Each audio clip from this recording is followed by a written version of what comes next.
And we know about bankruptcy today. You're seeing it in all the newspapers, so many different organizations going bankrupt, people declaring their bankruptcy. It just means they can't pay their bills. In Islam, khusr means the one who on the day of judgment, on the day of accountability, they can't pay up because they don't have the right ingredients. They don't have the right denomination to be able to do it. They can't. That's all the human beings basically going to hell. That's it.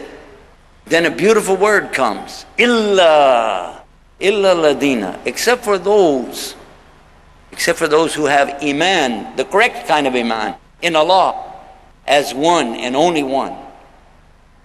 And, it's not over. And they do the amal salihat, the righteous deeds. Still not over. Tawasaw. What is that? It means to encourage and push each other, shove each other. Come on, guys, let's go. And again, why? Tawasaw bil haqq wa tawasaw bis sabr. To encourage each other in all that is the truth of La ilaha illallah. And to encourage, exhort each other to have perseverance, steadfastness, and patience. But all of the words that I just said are much more profound in Arabic than they are in English. English is very weak when it comes to trying to understand the depth, the gravity of the Arabic of the Quran. But did you understand what I told you, the Hadith of Rasul, that almost every single person is going to go to hell? This should scare you because we're human beings. I dare say we've already got more than 1,000 people here right now. Does that mean that only one of us is going to go to paradise? Well, there's more good news, by the way. Some very good news. That not all the human beings are represented here. In fact, the Muslims are supposed to be the exception to that rule, aren't they? But what do we do? And I'm going to talk about current events. What do we do in the face of some very real statistics when we find that the Muslim children, the Muslim youth, are leaving Islam? I've seen it with my own eyes. Now, not all of them are declaring that they want to be a kafir. Not all of them are saying, I don't want to be a Muslim anymore.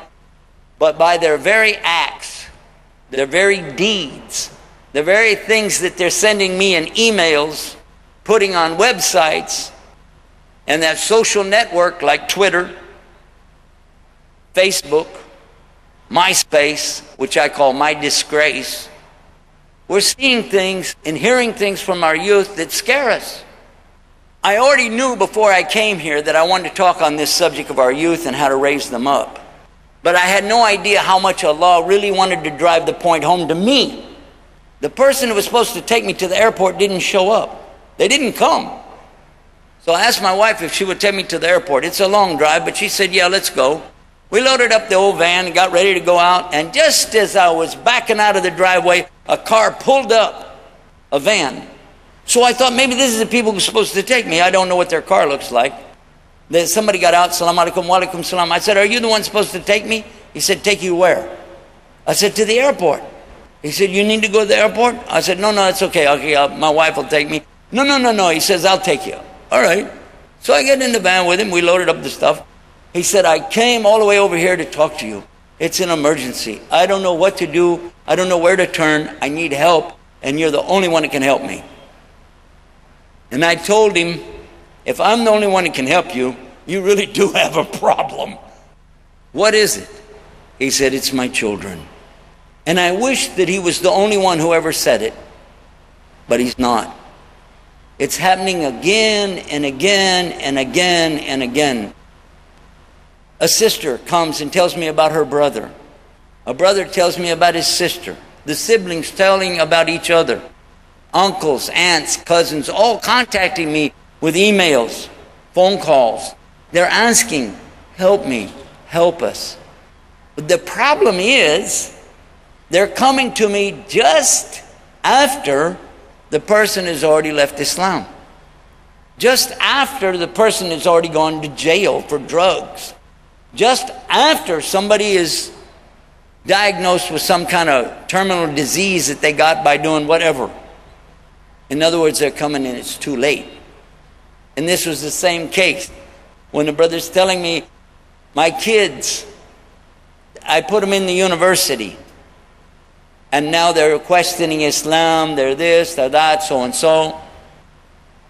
And I said, when did you first think about this?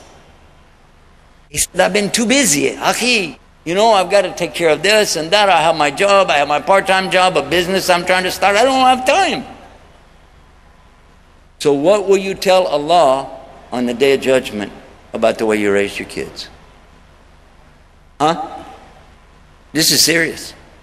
Some of you are young. You're not even married yet, planning on getting married, or you're just recently married, going to start your family. Some of you have some children at home, little guys. But the fact is, if you don't start thinking about it right this minute, my question is going to be, when are you going to think about it? Is it going to be after you look up and see your child in this condition? Whether they're on drugs, in jail, or left Islam, all of these things, that's when it's too late. Now, ordinarily, you see me with the children on TV, and we're playing and having fun and talking about Islam. But this is a time for me to be serious with you about those children, because I can't sit with all of them. I wish I could. But you can do something right now. First thing is, I don't care if you remember me or what I said, but you need to think about what you're going to say on the Day of Judgment. What will you say to Allah about taking care of your family? And it's not about the food, and it's not about the house and the clothes and the education, which all of us put such a high value on. There's a bigger value that comes first, isn't it? The iman in Allah. Isn't that first? Those who, like myself, come to Islam by choice, it seems like they have a better grasp of that. You know why? We've already been there. We've already seen that. We know what it's all about, and we know what it doesn't do. We want to encourage ourselves, all of us, to make use of this time while we still have it. What does Islam tell us about our children? A hadith of the Prophet ﷺ has had such an impact that we've used it in many ways, usually when we talk about dawah. But actually, the hadith wasn't about dawah, it was about how to raise your children. The Prophet ﷺ used the word in Arabic called fitra.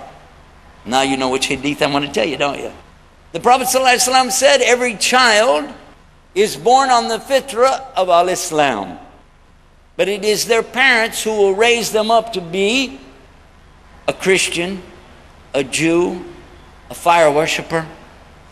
Whatever they become, it's going to be really by the way they were raised up. Is that true or not? Have you heard it? You've heard it.